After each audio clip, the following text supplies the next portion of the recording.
Hello दोस्तों, स्वागत है आपका मेरे YouTube चैनल परीक्षा प्लान में। तो कैसे हैं आप लोग?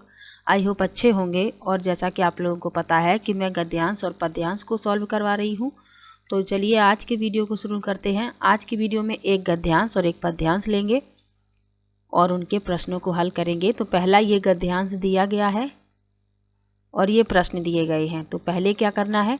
प्रश्न पढ़ना है। तो चलिए प्रश्नों को पढ़ते हैं। वीडियो देखने के बाद यदि आपको अच्छा लगे तो वीडियो को लाइक और शेयर कीजिएगा, और यदि आप चैनल पर नए हैं तो चैनल को सब्सक्राइब कर लीजिए। तो चलिए प्रश्न पढ़ते हैं, उसके बाद गद्यांश पढ़ेंगे। लिखा है, सामाजिक कार्य तथा शोध संस्थान की स्थापना का उद्देश्य था। अब पढ़ लेते हैं गद्यांश को। सामाजिक कार्य और शोध संस्थान की स्थापना का उद्देश्य पूछा गया है, तो वही उत्तर हम लोग ढूंढेंगे इसमें।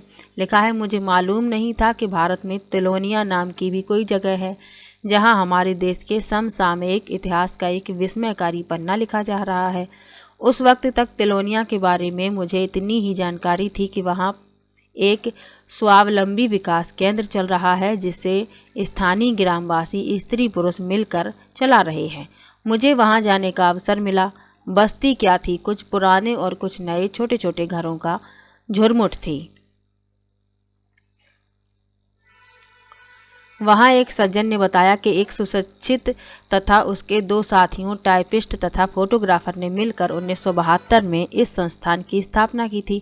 संस्थान का नाम था सामाजिक कार्य तथा शोध संस्थान। मेरे मन में संशय उठने लगे।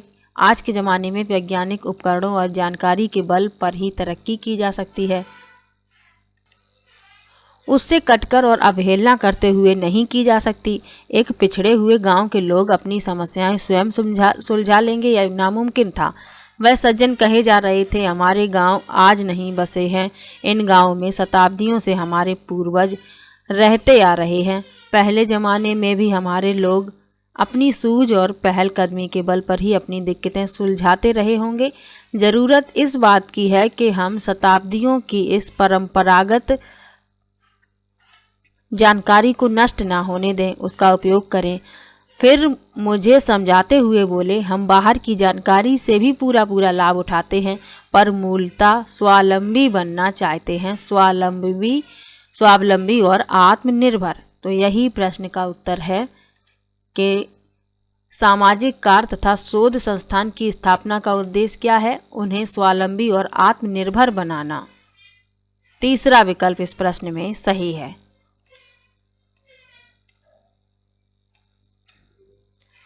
इसका उद्देश्य यही तो है कि गांव वाले स्वावलंबी बन सकें और आत्मनिर्भर बन सकें।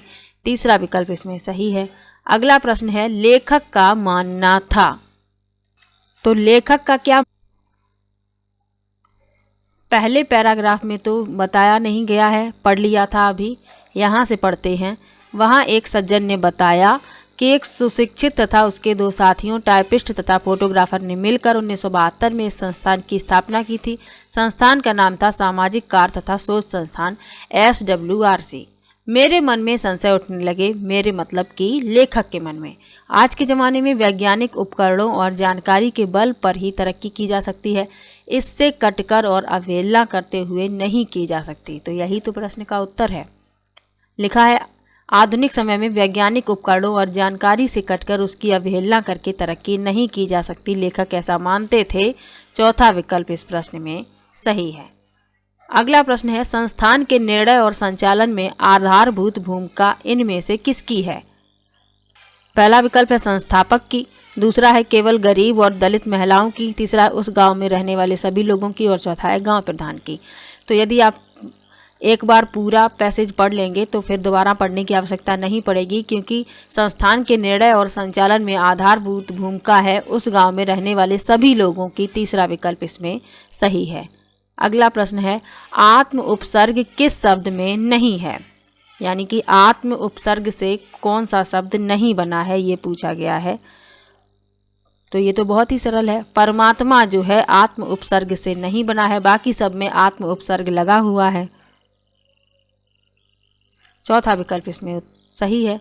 अगला प्रश्न है, लेखक के अनुसार तिलोनिया गांव में हमारे देश के आजकल के इतिहास का विस्मयकारी पन्ना लिखा जा रहा है, इसका कारण है? तो चलिए पैसेज पढ़ लेते हैं। लिखा है, मुझे मालूम नहीं था कि भारत में तिलोनिया नाम की भी कोई जगह है जहां हमारे देश के समसामयिक इतिहास का विस्मयकारी पन्ना लिखा जा रहा है। उस वक्त तिलोनिया के बारे में मुझे इतनी ही जानकारी थी कि वहां पर एक स्वावलंबी विकास केंद्र चल रहा है। तो विकल्प देख लीजिए, दूसरा विकल्प सही है क्योंकि वहाँ एक स्वावलंबी विकास केंद्र चल रहा है। दूसरा विकल्प इसमें सही है। अगला प्रश्न है, शताब्दी समास का उदाहरण है। किस समास का उदाहरण है ये बताना है।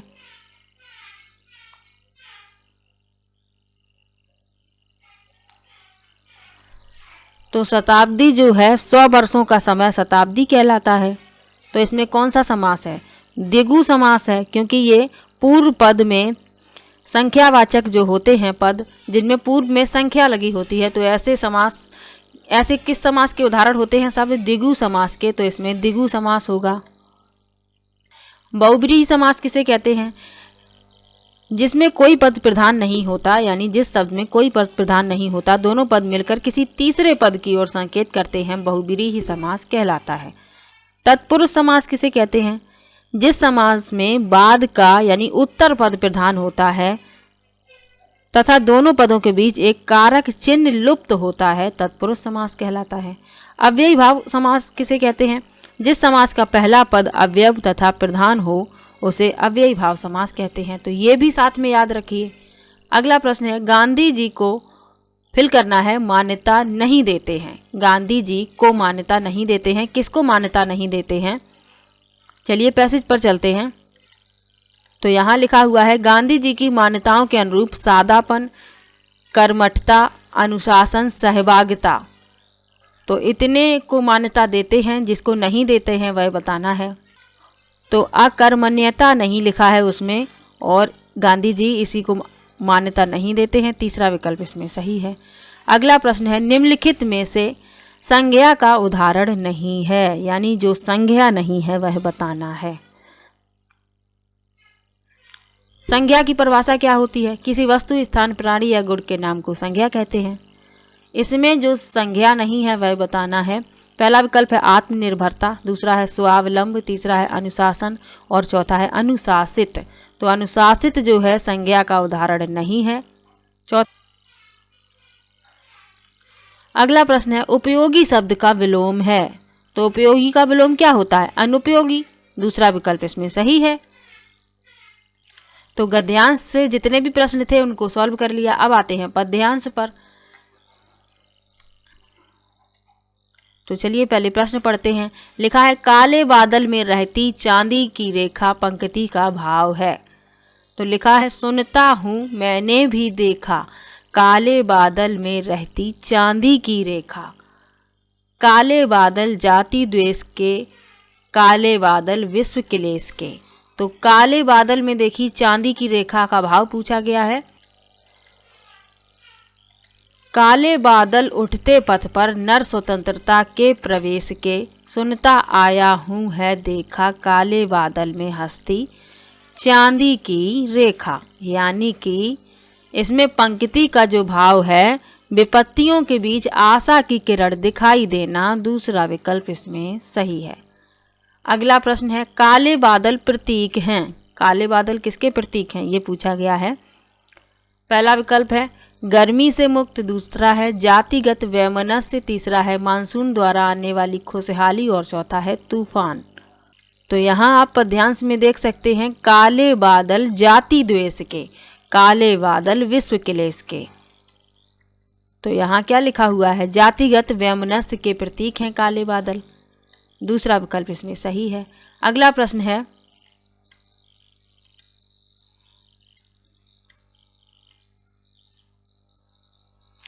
काले बादल में रहती चांदी की रेखा में कौन सा अलंकार है? पहला विकल्प है उपमा अलंकार, दूसरा है रूपक अलंकार, तीसरा है उत्प्रेक्षा अलंकार और चौथा है श्लेष अलंकार। तो उपमा की जा रही है, उपमा अलंकार है। जहाँ दो वस्तुओं की तुलना की जाए वहाँ पर उपमा अलंकार होता है। पहला विकल्प इसमें सही है। अब रूपक, उत्प्रेक्षा और श्लेष के बारे में भी तो जानना आवश्यक है। तो रूपक अलंकार किसे कहते हैं? उपमेय और उपमान में अंतर ना दिखाई दे, वहां रूपक अलंकार होता है। उदाहरण इसका, वन सारदी चंद्रिका चादर ओढ़े। तो इसमें क्या है? रूपक अलंकार है, यानी उपमेय और उपमान में अंतर ना दिखाई दे, तो वहां होता है रूपक अलंकार। उत्प्रेक्षा अलंकार क्या होता है? जहां पर अप्रस्तुत वस्तु को प्रस्तुत मान लिया जाए, वहां पर उत्प्रेक्षा अलंकार होता है, यानी वस्तु उपस्थित नहीं है फिर भी उसे उपस्थित माना जा रहा है, उत्प्रेक्षा अलंकार कहलाता है। श्लेष अलंकार क्या होता है? जब एक ही शब्द में हमें विभिन्न अर्थ मिलते हैं, यानी कि एक शब्द के विभिन्न अर्थ होते हैं जहां पर, वहां होता है श्लेष अलंकार। तो इनके बारे में भी याद रखिएगा। अगला प्रश्न है, निम्नलिखित में से बादल का पर्यायवाची शब्द नहीं है। पहला है जलज, दूसरा है घन, तीसरा है पयोधर, चौथा है पयोधर। तो इसमें बादल का पर्यायवाची शब्द नहीं है जलज। जलज जो है ये बादल का पर्यायवाची नहीं है। किसका है जलज? जलज है कमल का। बाकी ये तीनों ही बादल के पर्यायवाची हैं। अगला प्रश्न है, स्वतंत्रता का विलोम शब्द है। दूसरा है, पहला है परतंत्र, दूसरा है गुलाम, तीसरा है परतंत्रता और चौथा है पराधीनता। तो स्वतंत्रता का विलोम है पराधीनता, चौथा विकल्प इसमें सही है। अगला प्रश्न है, कवि क्या सुनने और देखने की बात कहता है? तो कवि क्या सुनने और देखने की बात कह रहा है? आशा की किरण को, तीसरा विकल्प इसमें सही है। तो गद्यांश भी हल करा दिया, पद्यांश भी हल करा दिया। गद्यांश और पद्यांश से संबंधित आपको डाउट हो तो कमेंट बॉक्स में ज़रूर लिखिएगा। मिलते हैं नेक्स्ट वीडियो में।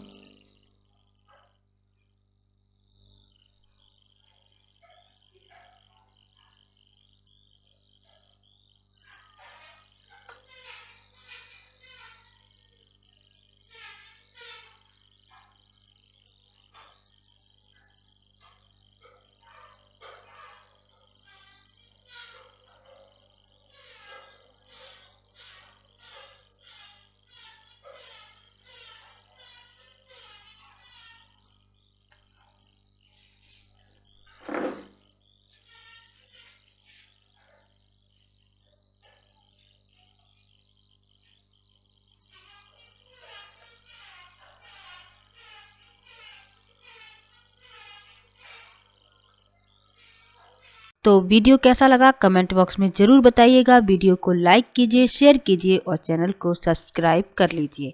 मिलते हैं नेक्स्ट वीडियो में, तब तक के लिए बाय बाय।